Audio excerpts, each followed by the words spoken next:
Merci beaucoup, Jean, pour la louange. De se tourner vers ce que le Seigneur a fait, c'est fantastique. Je vais probablement même réutiliser un des passages que tu as utilisés ce matin. J'espère que vous allez bien. Je suis content de vous retrouver. Et je veux tout de suite commencer par vous proposer un choix.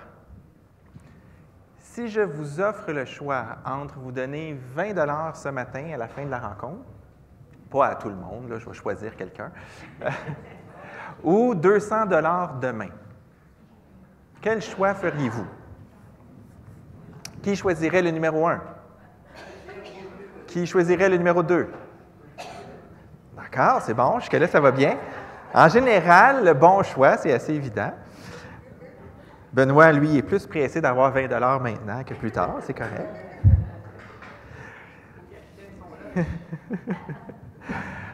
C'est surprenant lorsqu'on fait des études en psychologie pour voir comment les gens réagissent face à l'argent, face à avoir quelque chose maintenant ou plus tard, moins maintenant, plus tard. Les gens ont toutes sortes de façons différentes de percevoir les choses. Si je vous propose ceci, donc vous avez le choix parmi ces 4 options-là, 200 $ ce matin, 20 000 $ dans 1 an, 5 millions de dollars dans 20 ans, 5 milliards de dollars dans 30 ans. Là, c'est moins simple. Les montants augmentent, mais l'espace de temps entre la récompense augmente aussi. On peut se poser toutes sortes de questions du genre, est-ce que je vais être encore vivant dans 30 ans pour pouvoir profiter de 5 milliards de dollars? Est-ce mieux pour moi, moins d'argent plus rapidement que plus d'argent plus tard? Et là, il y a d'autres façons de regarder. Il y a d'autres choses qui entrent en ligne de compte dans ces choix-là. Comme par exemple, si je vous dis, dans 2 semaines, je vous donne 2 000 $ ou je vous dis que je vous donne 10 $ par jour pendant 1 mois. Ça fait juste 300, hein? Ouais, bon, OK, c'est pas intéressant. 300 ou... Fait que si je change ça pour dire 100 $ par jour pendant 1 mois, là, c'est bon. Là, ça ferait 3 000 $ à la fin du mois, mais en même temps, c'est plus facile de dépenser. Peut-être que je vais aller au restaurant, peut-être que... Là, j'ai un peu d'argent qui rentre à tous les jours. C'est peut-être plus facile pour moi, si je suis dépensier, de le brûler dans quelque chose que d'être capable d'attendre la fin de la période puis de dire, je vais pouvoir m'offrir quelque chose de plus gros tout d'un coup avec le montant. Si on est du type économe, on va prendre une option. Si on est du type plus dépensier, c'est peut-être plus raisonnable de prendre la deuxième option, de se dire, j'ai des réparations à faire sur ma voiture, le 2 000 $ va vraiment m'aider, mais si je reçois l'argent petit à petit, je vais peut-être jamais finalement réussir à amasser le montant que j'ai besoin. On va laisser l'argent de côté, parce que des fois, ça nous rend toutes sortes de questions compliquées. Je vais vous proposer un autre type de choix. Imaginez, c'est la corvée à l'église, on a travaillé fort tout l'avant-midi, on a vraiment travaillé très, très fort, et on arrive pour dîner, et les gens dans les cuisines nous disent hey, « Nous aussi, on a travaillé fort à la corvée, on n'a pas vu le temps passer, on est allé au magasin acheter des choses toutes prêtes. » Donc, de la nourriture toute prête au magasin. Et ce qu'on a pu trouver, c'est le choix entre un mijoté de viande, poulet, bœuf, ou des galettes de maïs sèches. Mais c'est l'Église qui le fournit. On est allé acheter ça, là, c'est ça qu'on a pour dîner. Peut-être qu'il y a des images, ça irait mieux. Donc, vous avez le choix, un repas préparé, déjà tout prêt, acheté au magasin, un ragoût de viande, ou des trucs de maïs. Qui vote pour le ragoût? Là, vous connaissez, il y a comme de la méfiance. Là. Je vois les mains levées.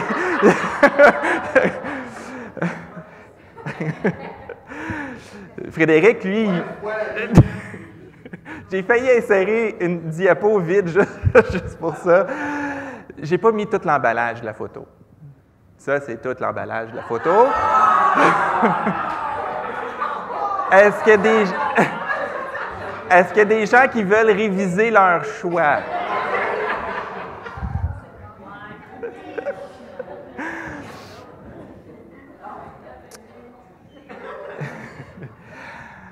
qu'est-ce que ça nous dit?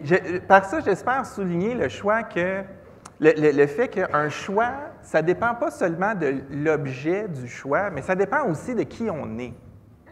Qui on est, notre situation vient changer la façon dont on fait des choix. Mon chien, Jack, lui, il mangerait les deux. On met les deux bols à terre avec les croustilles, puis il va tout manger. On peut même mélanger ça ensemble, il va tout manger. De ce que je comprends, on peut même rajouter de la poussière, il va tout manger. Un chien, c'est un charognard, ça va de la nourriture, ça mange. Moi, j'aime la viande, mais probablement que je prendrais les croquettes de maïs, même si avoir le prix de ça, c'est probablement de meilleure qualité que bien de la bouffe congelée que les humains, destinée aux humains.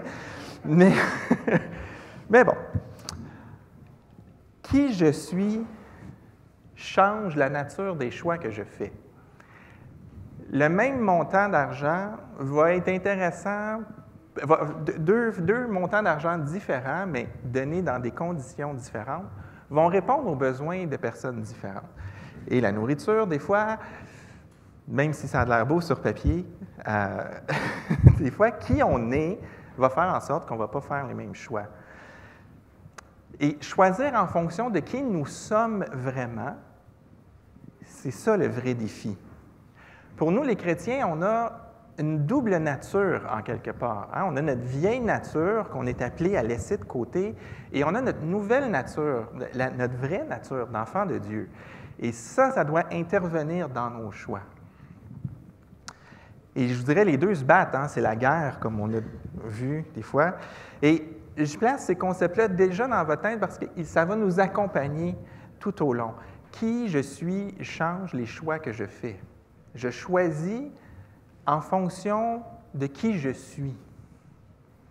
Je suis sûr qu'il n'y a personne qui aurait choisi la bouffe à chien si, dès le début, vous auriez su que c'était de la bouffe à chien. Vous auriez dit, bien, on va manger léger ce midi. Qui nous sommes intervient dans nos choix. C'est tout le temps comme ça. Et en toute transparence, bien, plusieurs d'entre vous le savez, je sais que vous avez prié pour moi. Ce texte-là est difficile à prêcher ce matin. Il y a des textes plus faciles à prêcher que d'autres. Et quelque chose qui rend un texte difficile, c'est quand on ne le comprend pas. Mais ça, c'est facile, on fait juste travailler plus fort, on prie plus, on lit plus, on va parler avec des gens, on essaie de bien comprendre le texte. Ça va. Des fois, le texte est clair, mais comment l'appliquer? OK, qu'est-ce que ça va changer? Qu'est-ce que ça devrait changer dans la vie des gens de l'Église du Lac-Saint-Louis cette semaine? Des fois, c'est ça qui est compliqué. Puis encore là, on peut prendre le temps de prier, chercher, de lire comment différentes personnes ont appliqué le texte, parler avec différentes personnes. Ça va. Mais il n'y a rien qui rend un texte plus difficile à prêcher lorsque le but du texte est, un, compliqué, puis deux, a de l'air d'aller, des fois, dans le sens contraire de comment on comprend le salut. Puis là, on dit, ouais, hein? Puis là, on va lire, puis tout le monde s'en va dans des directions différentes. C'est frustrant. Et ça fait 2 semaines que je travaille sur cette prédication-là. Ça fait 2 semaines que je suis frustré. Parce que c'est vraiment difficile. Tout le monde, pratiquement tout le monde, a une vue différente d'un texte qui a de l'air simple.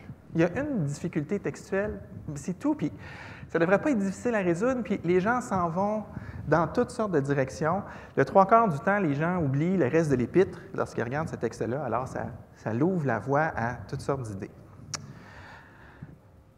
Alors, plus je lisais, plus j'étais confus, parce que plus les gens s'en vont dans des directions différentes, puis il n'y avait personne qui semblait vraiment saisir le sens du texte, à mon avis. Alors là, j'ai plein d'idées dans ma tête, c'est-à-dire que j'ai plein de personnes à qui je voudrais répondre, mais ils ne sont pas assis en face de moi. Fait que je prie pour que le Seigneur me garde sur la traque que j'ai choisie. Donc, je veux vraiment prier à ce moment-ci, j'ai vraiment besoin que le Seigneur dirige. Ah, Seigneur, au secours, j'ai besoin de ta direction. Seigneur, j'ai besoin que tu me gardes dans ce que j'ai préparé et je vais être sensible à ta direction. Alors, Seigneur, rends nos esprits éveillés et permets-moi d'être clair, Seigneur, dans ce qui est clair dans ce texte.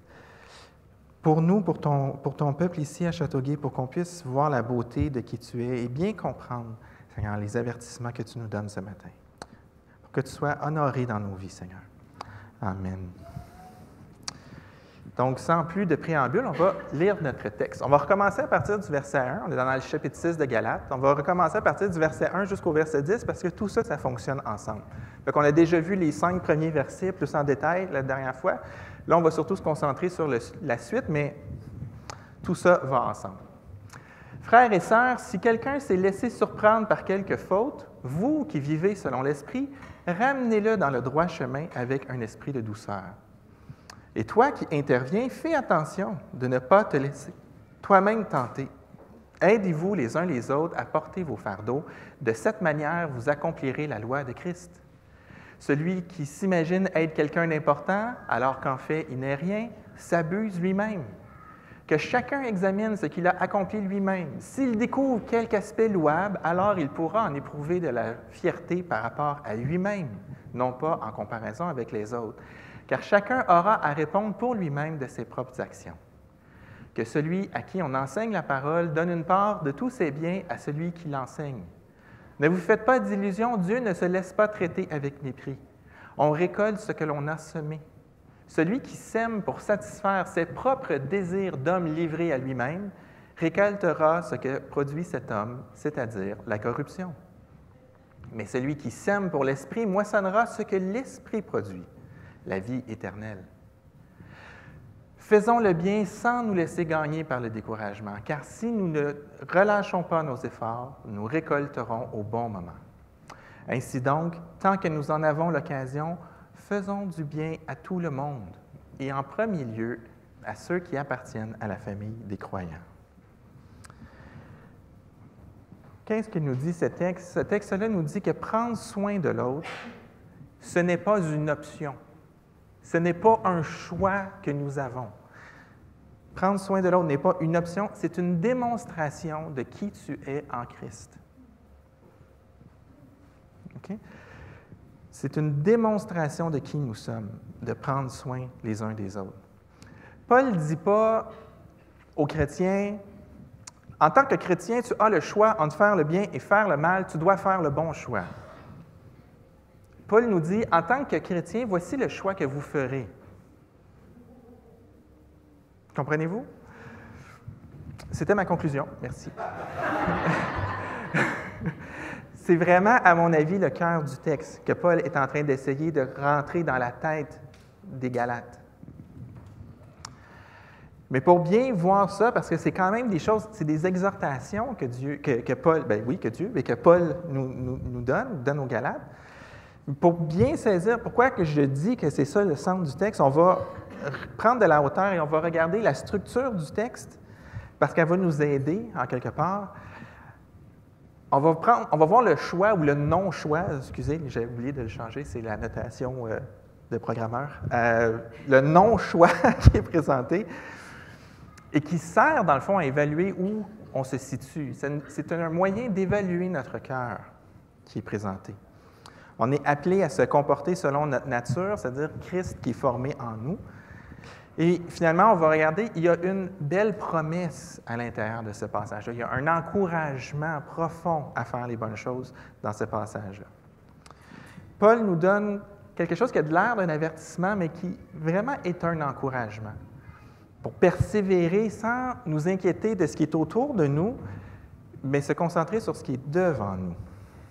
Ça, c'est très important pour Paul. Les circonstances ne sont pas des bonnes sources d'encouragement. La véritable source d'encouragement, c'est ce qui s'en vient. C'est tout le temps comme ça. Quand ça va bien, on ne baisse pas la garde. Quand ça va mal, on ne se décourage pas. Parce que ce qui est en avant de nous, c'est ça qui mène notre destinée. Et je crois que c'est vraiment le but de Paul au travers des exhortations et les avertissements. Nous communiquer non seulement la nécessité de faire les bonnes choses, non seulement le critère avec lequel on peut s'évaluer, mais encore la raison pour laquelle on le fait. Habituellement, la structure d'un texte, ça nous aide à comprendre quel bout du texte va avec quel bout du texte. Si vous voulez faire un exercice, vous imprimez un passage biblique sans les versets, sans les chapitres, puis vous essayez de faire le découpage. Vous voyez, des fois, ce n'est pas nécessairement évident. Les gens qui produisent nos Bibles travaillent fort pour découper le texte, mais ça, ce n'est pas inspiré. Des fois, on peut ne pas être d'accord avec comment les choses sont découpées. Dans notre texte, on a une alternance entre un acte de bonté ou un encouragement à faire la bonne chose et un avertissement.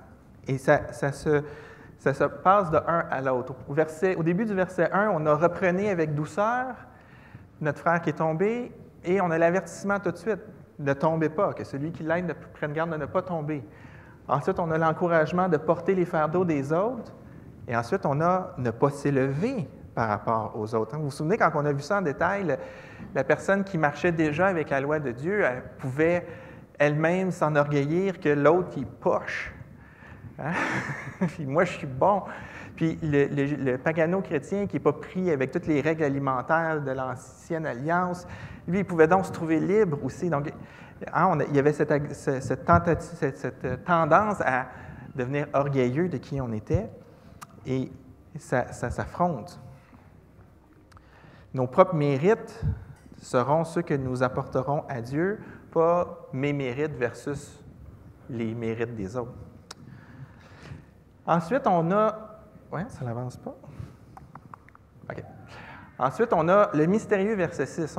On va passer du temps dessus parce que c'est lui qui est comme le truc compliqué dans le passage, qui nous demande de partager. On va voir c'est quoi qui doit être partagé. Et tout de suite après, on a « Attention, ne vous moquez pas de Dieu. » On ne se moque pas de Dieu. Donc, on a un encouragement à faire le bien. On a tout de suite un autre avertissement. Et finalement, faites le bien. Et là, il y a l'avertissement ou la promesse. Hein? On va récolter ce qu'on a semé. Donc, faites le bien. Et on conclut avec le verset 10 qui dit « Faites toujours le bien ». Et visuellement, ça va faire mal aux yeux. Je vais mettre tout le texte avec des couleurs. Je ne veux pas que vous le lisiez, mais visuellement, ça donne ça. Tout ce qui est en blanc sur noir, c'est les encouragements à faire quelque chose de bien. Et tout ce qui est en noir sur blanc ou gris, ce sont les avertissements. Fait que vous voyez, notre texte passe constamment de un à l'autre.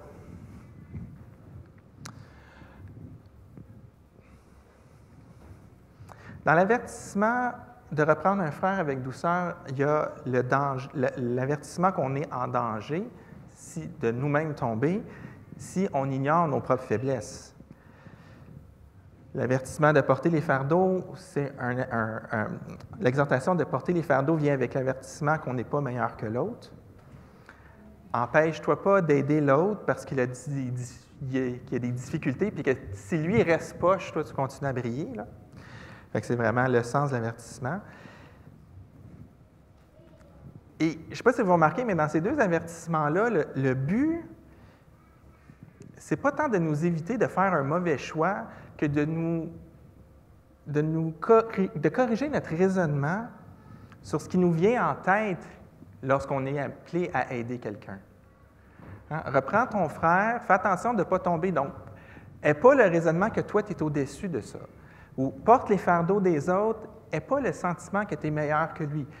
Ce que Paul vise, ce n'est pas tant quoi faire que corriger le genre de pensée qu'il y a dans notre cœur. C'est vers ça que Paul pointe, en quelque part. Puis l'exhortation du partage, qu'on va voir avec le verset 6, suivi de cette idée qu'on ne se moque pas de Dieu. Encore une fois, c'est une question, qu'est-ce qui va motiver mes choix? Est-ce que je vais partager ce que j'ai avec mon frère, ma sœur, ou je vais faire semblant que j'aime Dieu, puis je vais ignorer les besoins de mon frère? Fait que l'exhortation, elle est beaucoup plus sur évaluer nos motivations que de nous donner des choses à faire. Paul nomme des exemples. Il choisit ces exemples, je pense, à cause de comment l'Église de Galatie vit. Mais Paul est vraiment plus intéressé à qu'est-ce qui traîne dans le fond de notre cœur qu'à nous donner une liste de choses à faire. Parce que c'est possible de faire les bonnes choses avec les mauvaises motivations. Et là, l'avertissement du verset 7 et 8, on ne se moque pas de Dieu, arrive.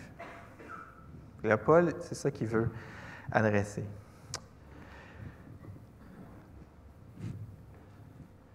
Le verset 6 est vraiment compliqué. En fait, il est tout simple et il est compliqué à la fois.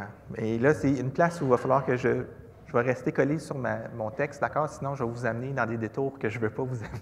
Je ne veux pas vous amener. Je ne veux pas inutilement alourdir l'analyse, mais je vais en faire une partie avec vous, parce que de réfléchir à comment on va comprendre ce texte-là va nous amener à réfléchir à plein de bonnes choses. Puis je veux partager la douleur, OK? Mon espoir ici, c'est c'est de vous montrer un exemple de comment qu'on peut réfléchir, puis comment on va réfléchir avec le texte. Donc, en haut, c'est la traduction qu'on a dans Sommeur, qui ressemble à celle qu'on a dans la plupart des traductions, que celui à qui on enseigne la parole donne une part de tous ses biens à celui qui l'enseigne. Toutes nos traductions ont la notion de bien matériel d'intégrer dans le passage. Mais dans l'original, ce n'est pas là. Dans le texte original, ça ressemble plus à ce qu'on a en bas. Okay? Qu'il partage, là, ce n'est pas du bon français, d'accord, mais qu'il partage celui à qui on enseigne la parole avec celui qui enseigne en toute bonne chose.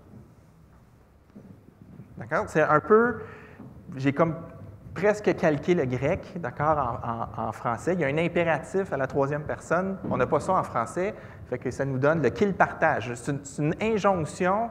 La personne à qui on enseigne la parole partage. Et le verbe « partage » est au début de la phrase dans le grec. Hein? C'est vraiment « qu'il partage ». Et ce verbe-là, c'est un mot qu'on connaît bien, c'est « koinonia ». C'est la même racine que la communion. Ce mot-là, ailleurs dans la Bible, est traduit par « qu'il participe »,« qu'il communie ». Partager, pas nécessairement dans le sens de partager du pain, mais dans le sens de vivre avec. Mais ça a aussi le sens de partager ses biens, de partager un objet matériel avec quelqu'un. Celui à qui la parole est enseignée doit partager. Mais le passage pourrait aussi aller dans l'autre sens à cause de comment il est écrit. Là, je ne l'ai pas mis à l'écran, mais le passage pourrait être ceci. Que celui qui enseigne la parole ne prive pas celui qui la reçoit de participer à toute bonne chose. Voyez-vous, tout d'un coup, on n'est plus à partager nos biens. Là. Que celui à qui on enseigne la parole soit en communion avec celui qui l'enseigne correctement. Ce serait une autre façon de traduire le passage. Fait que oui, on est dans le partage. Il y a une notion de partage, il y a une notion de communion. Mais de quoi qu'on parle? Dans le contexte des versets 1 à 5, ou même avec le verset 26 du chapitre 5, l'idée de Paul ici pourrait être « Ne faisons pas de distinction entre nous. Moi, je suis capable d'enseigner, toi, tu es celui qui a besoin d'être enseigné, reste dans ton coin le temps que je t'enseigne. Mais après ça, laisse les grands parler entre eux. » Fait que Paul serait en train de dire, non, il n'y a pas cette division-là. Il y a une division dans l'Église de Galate. Il y a les Juifs qui étaient devenus chrétiens, il y a les païens qui étaient devenus chrétiens. Les Juifs devenus chrétiens avaient la sagesse de la loi. Les païens devenus chrétiens, ils partaient à zéro. Et ça créait, il y a des gens qui voulaient renforcer cette distinction-là, mais cette distinction-là, elle était déjà naturellement dans l'Église. Alors là, l'idée ici, avec le début de l'Épître au complet, jusqu'au verset 5 du chapitre 6, ça serait vraiment qu'ils puissent partager toute bonne chose, qu'ils soient vraiment avec vous, que celui à qui on enseigne soit vraiment... Il n'est pas un chrétien de seconde classe parce qu'on a besoin de le reprendre, parce qu'on a besoin de l'enseigner. Il devrait partager toute bonne chose. Dans ce sens-là, ce ne serait pas partager dans le sens que celui qui est enseigné donne. Ce serait que celui à qui on enseigne puisse participer à toute bonne chose. Et moi, quand je lis le grec, c'est ce sens-là qui m'apparaît le plus évident. Mais la plupart des commentateurs, sauf ceux avec qui d'habitude je ne suis pas d'accord, n'ont pas cette lecture-là. Si Paul avait mis le verbe au début au pluriel, ça aurait été plus simple. Ça semble bien logique. Mais quand on regarde la suite du chapitre, dans le contexte des versets 9 et 10, de faire du bien à celui qui enseigne, semble être quelque chose de très logique aussi. Ça coulerait un peu plus naturellement avec comment la phrase est écrite en grec. Fait que faire du bien à celui qui enseigne, au point de vue matériel, prendre soin de ses besoins matériels parce qu'il dédie du temps à l'étude de la parole, ça a beaucoup de sens aussi. Donc, on a un choix à faire, et moi, je choisis les deux. Je ne choisis pas juste les deux parce que je pense qu'on doit trancher, je choisis les deux parce que j'ai l'impression que Paul pousse ces deux idées-là. Ailleurs, dans le Nouveau Testament, Paul enseigne très clairement l'importance de soutenir les ouvriers. C'est une bénédiction pour l'Assemblée de prendre soin de ses ouvriers. Et même si les ouvriers ont le choix, comme Paul a fait, de ne pas prendre ce support-là, c'est une bonne chose pour l'Église d'assister les ouvriers. Et donc, je pense que les deux notions sont non seulement possibles, mais je pense que Paul veut probablement suggérer un peu les deux. Les Juifs devenus chrétiens avaient besoin de se faire dire que le fait d'exhorter, de reprendre et d'enseigner leurs frères qui étaient des païens devenus chrétiens n'est pas une excuse pour se sentir suffisant et au-dessus d'eux, comme on l'a déjà vu. On doit rester en communion, peu importe nos dons d'enseignement. On doit faire participer tout le monde à toute bonne chose. Peu importe là où on est rendu dans notre vie chrétienne, comme on dit des fois. Et soutenir celui qui nous enseigne est une façon de faire le bien, de reconnaître l'importance de son travail, la nécessité que nous avons d'être nourris. Donc, les deux choses sont importantes.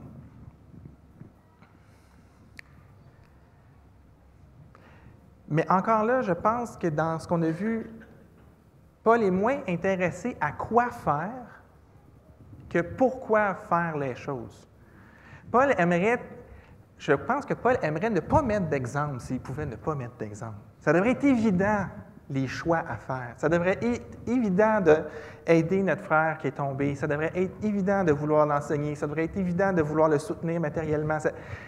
Ça devrait tout être évident. Mais Paul donne des exemples et il va après ça en dessous puis il va aller gratter dans les motifs, dans les motivations qui sont là. C'est ça qui intéresse Paul. Et ça nous amène à regarder les versets 7 et 8. L'espèce de choix qui n'est pas un choix. Les versets 7 et 8, des fois, les gens incluent même le verset 9, semblent décrire deux choix possibles pour le chrétien. Et pensent que Paul veut nous demander de choisir le bon camp. Mais je pense qu'avec la structure de l'épître et avec la structure du texte que je vous ai montré tantôt, je pense que ce n'est pas ça que Paul veut faire. Mais Paul décrit deux types de personnes. Le verset 7 est assez menaçant. Ne vous faites pas d'illusions, Dieu ne se laisse pas traiter avec mépris, on récolte ce que l'on a semé. Dans une autre traduction, ça dit « Dieu n'est pas un con ». Non, ce n'est pas une vraie traduction, mais on pourrait vraiment dire ça. C'est ça que Paul veut dire. On ne se moque pas de Dieu. Des fois, on parle de l'assurance du salut aux gens. Je ne sais pas si ça est déjà arrivé, de vous parler avec un inconverti, puis vous lui parlez à quel point c'est bon d'être en Jésus parce que Jésus nous assure la vie éternelle. Quand on plie le genou devant Jésus, on n'est plus sous la menace de perdre notre salut. On explique ça, on discute de ça avec un inconverti, et moi j'ai eu cette expérience-là bien souvent, je suis sûr que vous aussi. La personne dit « Ah, à cette heure, tu peux pécher. Tu es assuré de ton salut, maintenant tu peux vivre n'importe comment. Pourquoi tu essaies de bien vivre si tu es sûr d'aller au ciel? Il n'y a rien que tu peux faire qui va faire en sorte que tu vas être rejeté de Dieu? Non, il n'y a rien que je peux faire qui va pousser Dieu à me rejeter maintenant que j'ai mon salut en Jésus. Alors pourquoi tu ne fais pas n'importe quoi? Je suis tout seul, avez-vous déjà vécu ça? Des fois, il y a même des chrétiens qui nous suggèrent cette idée-là. Hein? Ils ont mal compris. Ils ont mal compris, oui, je pense qu'ils ont mal compris beaucoup de choses. Mais en fait, un non-inconverti, c'est logique qu'il pense comme ça, parce qu'il ne connaît pas Dieu. Et il n'y a pas dans son cœur cette motivation à faire le bien que Dieu dépose dans le nôtre quand son esprit vient habiter en nous. On n'est plus de cette ancienne nature-là qui aime le péché. Maintenant, on a reçu une nature qui veut aller plus loin. quand l'Esprit de Dieu nous habite, on ne peut pas juste se laisser aller au péché. On le sent, on est attristé, on sent qu'on n'est pas à notre place quand on est dans le péché. C'est contre notre nature de pécher maintenant. On sème, on récolte ce que l'on a semé. C'est une image très fréquente dans la Bible et utilisée de plein de façons. Ici, Paul parle il parle de ce qui est inévitable. Une action va entraîner un résultat et il peut y avoir des fois un long laps de temps entre une action et le résultat. Je crois que c'est l'Ecclésiaste qui dit parce que le temps entre une action et le jugement est long, les cœurs des hommes se tournent vers le mal. Le fait que Dieu ne châtie pas exactement au moment où on pêche, à toutes les fois, bien, ça nous laisse notre cœur se tourner vers le mal. On se dit, bah! Et puis après, il n'y a rien arrivé, personne ne le sait. Bon. Et ici, c'est cette idée que non, une action entraîne un résultat. Les bouddhistes appellent ça le karma. Je ne sais pas si vous avez déjà entendu ça. Une façon de dire qu'il y a un retour sur nos actions. Je fais le bien, je reçois le bien. Je fais du mal, je reçois du mal, comme rétribution. C'est donnant-donnant. Mais dans la Bible, c'est pas ça la vision des choses. Parce que c'est Dieu qui rend la justice. Dieu n'est pas une puissance impersonnelle, floue, ce n'est pas un mécanisme, Dieu. Si je laisse tomber quelque chose, il tombe. La gravité, elle ne sait pas que c'est fragile, elle va attirer l'objet. Les forces impersonnelles ne réfléchissent pas, elles n'ont pas d'objectif, elles n'ont pas de senti, elles n'ont pas de vécu, elles n'ont pas de désir. C'est Dieu qui juge, c'est lui qui donne la rétribution, c'est lui qui punit les actions ou qui récompense. Dieu est une personne. Et Dieu rend la justice en fonction de ses règles à lui. Et ça, c'est très important. Dieu ne rend pas la justice en fonction de qu'est-ce que nous, on trouve bon ou pas bon. Dieu rend la justice en fonction de qui lui est. Le verset 8 nous dit « Celui qui sème pour satisfaire ses désirs d'homme livré à lui-même récoltera ce que produit cet homme, c'est-à-dire la corruption. » Si vous avez la Bible Louis II, ici, c'est celui qui sème pour satisfaire les désirs de la chair, récolte ce que la chair produit.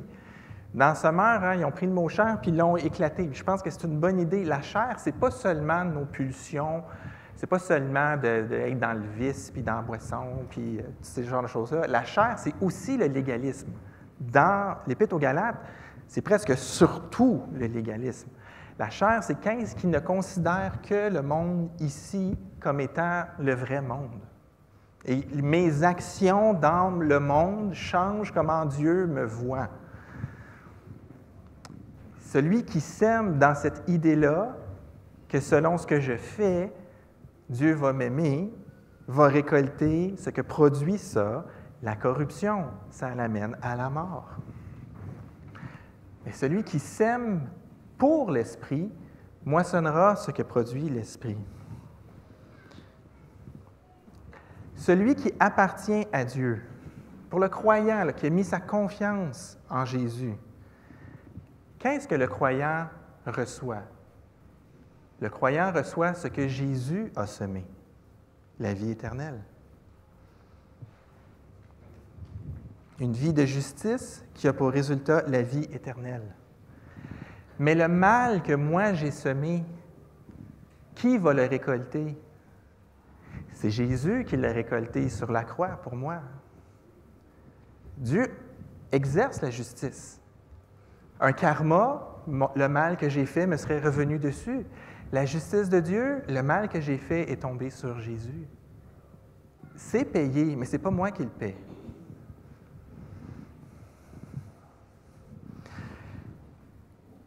Oui, il y a des conséquences à nos actions. Même aujourd'hui, si je fais une bêtise, que je prends des risques inutiles puis que je perds une jambe dans un accident, je vais vivre sur Terre avec la conséquence. Mais ici, le texte, ce n'est pas de ça qu'il parle. Parce que ce qui est moissonné quand on sème par l'Esprit, c'est la vie éternelle. Paul place cette conversation-là dans le cadre de la grande histoire de la rédemption. Paul se dit, Paul place ce texte-là à la fin des temps. C'est quoi le résultat? Pour le croyant, la mort physique n'est plus une malédiction. Mais c'est la délivrance de cette expérience pour aller vers notre vraie nature puis aller voir Dieu pour vrai. La mort, pour celui qui est affranchi en Jésus, la mort, c'est qu'on sort de la dimension du péché enfin, complètement, puis on est face à face avec notre Dieu. Pour le non-croyant, tout est semé dans le champ de la chair.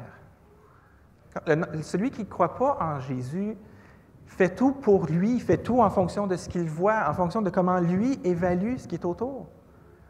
Je fais des bonnes actions parce que ça fait que je suis meilleur que mon voisin.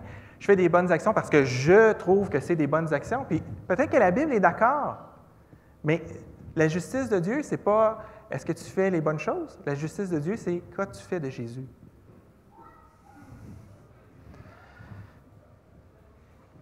Et dans ce temps-là, tout ce qu'on récolte, c'est la corruption, c'est la mort. La réelle question de ce verset-là, ce n'est pas « Dans quel champ vas-tu suffisamment semer? » La question, c'est « Dans quel champ es-tu? » Dans quel champ est-ce que tu te situes?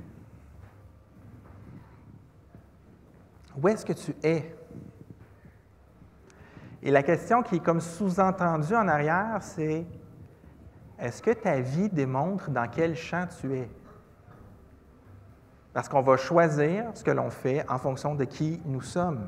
Les actions que l'on fait démontrent qui nous sommes. Qu'est-ce qui motive tes actions?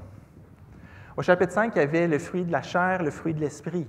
Le fruit de la chair, c'était toutes sortes d'inconduites, l'inconduite sexuelle, l'ivrognerie, tout ça, et toutes sortes d'inconduites psychologiques dans un sens. La colère, la haine, les divisions, le mépris, l'envie, la jalousie. Ça, c'est la chair. Est-ce que c'est ce qui te caractérise? Ou il y a le fruit de l'esprit. L'amour, la joie, la paix, la patience, la bonté, la bienveillance, la foi, la douceur, la maîtrise de soi. Est-ce que c'est... Ça, c'est ce que l'Esprit veut produire. C'est ce que l'Esprit produit. Est-ce que ça peut s'exprimer? Est-ce que tu laisses ce fruit-là s'exprimer? Le légaliste et le libertaire, celui qui fait n'importe quoi, vont semer dans le champ de la chair et vont récolter la corruption. Dieu ne veut pas savoir quelle œuvre tu as fait. Il veut savoir est-ce que l'œuvre de Jésus s'applique à toi. C'est ça que Dieu veut savoir. Ce n'est pas important la valeur morale des actions dont on discute, si elles sont faites dans le but de satisfaire notre vision du monde, comme un judaïsant qui s'imagine que par la loi, il va plaire à Dieu, ces actions-là vont récolter la corruption. C'est la même chose pour celui qui agit sans aucun égard à Dieu. Mais pour ceux qui appartiennent à l'Esprit, celui qui le démontre par sa vie, il va récolter ce que Jésus a produit, ce que l'Esprit produit, c'est-à-dire la vie éternelle. Et Paul, ici, nous indique avec quel horizon devrait attendre la récolte. Si je plante des belles fleurs, ça pousse vite. Hein? Si vous avez je pense que c'est des personnages je regarde Alexis pour être sûr, des personnages, ça sort au printemps, des fois il y a encore de la neige, puis les fleurs poussent. C'est super beau, on a le résultat tout de suite. Juste qu'à l'automne, c'est un peu maigre à manger, des personnages, si vous avez besoin de vous nourrir. Mais si vous plantez un plant de patates, des bons de patates, Jean-Michel est content, c'est peut-être moins joli sur le jardin, mais à l'automne, on a de la nourriture. Paul est en train de dire l'horizon avec lequel on attend la moisson, c'est au retour du Seigneur.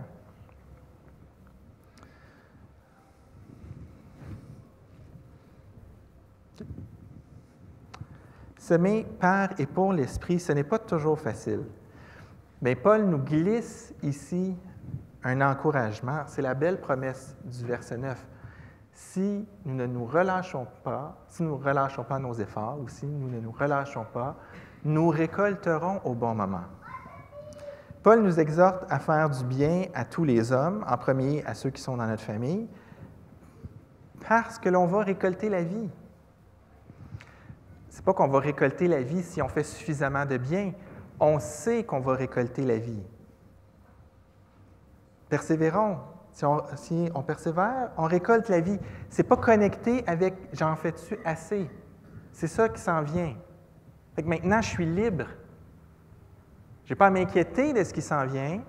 Je n'ai pas à regarder les circonstances autour de moi puis me mesurer. Est-ce que je suis un bon chrétien par rapport aux autres? Est-ce que j'ai des chances de passer la barre que Dieu va mettre? Si tu as Jésus dans ta vie, tu passes la barre. C'est fini, c'est réglé. Maintenant, fais le bien. On va récolter. Décourage-toi pas, on va récolter.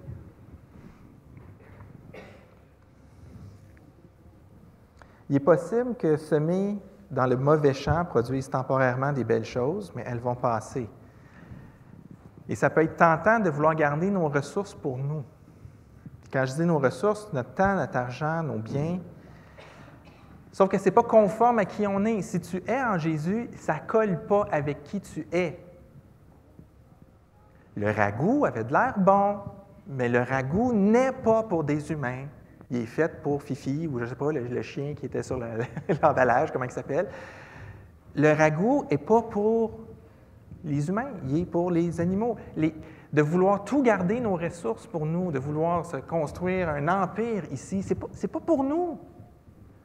Ça ne colle pas avec qui nous sommes. Ce n'est pas que l'argent est un problème, ce n'est pas que d'avoir des talents, c'est un problème, mais la question, c'est à qui c'est dédié? Pourquoi? À qui ça sert? Est-ce que c'est les ressources de Dieu que j'utilise pour son œuvre ou c'est toutes des choses que je mets pour moi? Ce n'est pas conforme à qui nous sommes, ce n'est pas conforme à ce que l'Esprit veut produire. Vouloir tout garder pour nous, ce n'est pas conforme avec comment Jésus, notre Maître, a vécu sa vie. Combien de choses Jésus a gardées pour lui? Aucune. Même son égalité avec le Père. Même ça, il l'a laissé pour nous. Garder les choses pour nous, ce n'est pas conforme à notre Maître, ce n'est pas conforme à qui nous sommes. Galates 4, 19 nous dit « Jusqu'à ce que Christ soit formé en vous ». C'est ça le travail de Dieu. Voulez-vous aller en sens contraire tout le temps? Paul s'attend à ce que Christ soit formé en nous. Jésus a tout donné, Jésus a donné sa vie, on s'attend à donner notre vie. C'est un encouragement ici, beaucoup plus qu'un avertissement. Ne nous lassons pas de faire le bien. Le « si » qui est là, on pourrait facilement le traduire par « puisque ». Et puisque nous ne relâcherons pas nos efforts, c'est un potentiel, c'est pas une condition. C'est une option. J'ai de la difficulté à le traduire comme il faut. Le terme qui est là, c'est « étant donné ». Mais oui, ça peut avoir la forme d'un conditionnel, mais pas un conditionnel comme si c'était un choix, mais comme une façon de valider ce qui se passe. Si on ne se relâche pas, c'est qu'on appartient au Seigneur et on va récolter. Ainsi donc, on a ici la conclusion des versets 1 à 9, en quelque sorte. On est appelé à faire du bien autour de nous. Et ça veut dire tout plein de choses. Ça veut dire annoncer l'Évangile, parce que ça, c'est le bien suprême qu'on peut faire aux gens. Ça inclut reprendre nos frères et sœurs avec douceur lorsqu'ils tombent. Ça inclut supporter les fardeaux de nos frères et sœurs, des fois supporter matériellement et spirituellement. Ça veut dire supporter les enseignants. Puis je pense qu'on peut étendre ça à tous ceux qui se dévouent à l'œuvre. Prendre soin de ceux qui prennent soin de nous, c'est une façon de faire du bien. Ça veut dire des fois donner à manger, ça peut vouloir dire garder des enfants, ça peut vouloir dire aider des jeunes à être transportés à des endroits. Des millions de possibilités. Mais il y a une question de temps. Tant que nous en avons l'occasion, un jour, ces activités-là vont cesser. On ne sait pas quand, mais on sait que ce qui est terrestre va disparaître. Et si ton trésor est ici, bien, ton trésor va disparaître aussi. C'est l'avertissement de Jésus dans Matthieu 6, 21. Là où est ton cœur, là aussi sera ton trésor. Jésus parlait des richesses matérielles. Ça s'étend ici. Paul ajoute toutes choses. Il ajoute nos actions, nos vies. Si nos vies, on les vit, si on vit nos vies, voilà, comme s'il y avait seulement ici, tout ce qu'on produit va rester ici. Quand tout ici va être disparu, c'est fini. Là, il y a en premier lieu, en premier lieu à ceux qui appartiennent à la famille des croyants. Pourquoi Paul dit ça? Il y en a qui vont restreindre ce que Paul dit aux croyants. Ah, moi, je ne donne pas à Centraide, je ne donne pas à Oxfam, je ne donne pas à la maison Old Broderie, moi, je donne à l'Église. Parce que Paul dit en premier aux croyants. OK. Hein? En premier, ça implique qu'il y a un second. C'est bien dit, Étienne. Oui, on peut ne pas être d'accord avec comment certaines de ces organisations-là, mais Paul ici n'est pas en train de restreindre. Paul est en train de dire, mes chers Galates, peut-être que tu étais juif et tu es devenu chrétien, et tu aimes mieux continuer à t'occuper de tes amis juifs et mépriser tous les autres frères chrétiens dans l'Église. Mais si tu n'es pas capable d'aimer tes frères dans la foi, tu as un problème. Voyez-vous, on ne se sort pas du contexte de l'Épître, là. Paul est en train de recogner encore à la porte de « est-ce que vous êtes unis ?» C'est un gros problème dans les églises. Pratiquement toutes les épîtres parlent de l'unité. C'est vraiment un problème. Est-ce que vous êtes une famille? Est-ce que vous reconnaissez l'autre comme étant aimé de Dieu comme vous êtes aimé de Dieu? Ou vous aimez mieux faire du bien à votre gang, puis laisser une partie de l'Église mourir de faim parce que c'était des païens devenus chrétiens, ou c'était des Juifs devenus chrétiens, ils sont bizarres, eux autres. Fait que Paul est en train de dire, en premier, la vie de famille. Jésus nous dit, à ceci, tous connaîtront que vous êtes mes disciples, si vous évangélisez bien et que vous avez un bac en théologie. Ça, à l'amour que vous avez les uns pour les autres. Jésus enlève les distinctions. Il n'y a plus ni juif, ni grec, ni esclave, ni homme libre, ni homme, ni femme. Galates 3, on est une famille. Fait que oui, on prend soin de nous en premier, dans le sens qu'on ne devrait pas faire de distinction, on ne devrait pas avoir des préfs dans l'Église ou des noms préférés dans l'Église, comme disent les jeunes. Tous ceux qui composent l'Église sont notre famille et on ne peut pas les négliger. Ici, c'est un appel à l'unité et à la solidarité. Mais Paul ne veut pas restreindre la bonté à l'intérieur de l'Église, mais elle doit se manifester dans l'Église, évidemment. Il veut qu'on imite Jésus, et à ma connaissance, Jésus est venu sauver des personnes qu'il ne connaissait pas. Alors, démontrons que Dieu a déversé son amour sur nous en nous aimant entre frères et sœurs. Démontrons que Dieu a versé son amour sur nous en aimant gratuitement les gens autour de nous. Et agissons tant que nous en avons le temps, parce que nous allons récolter au temps de Dieu. Que le Seigneur vous bénisse abondamment.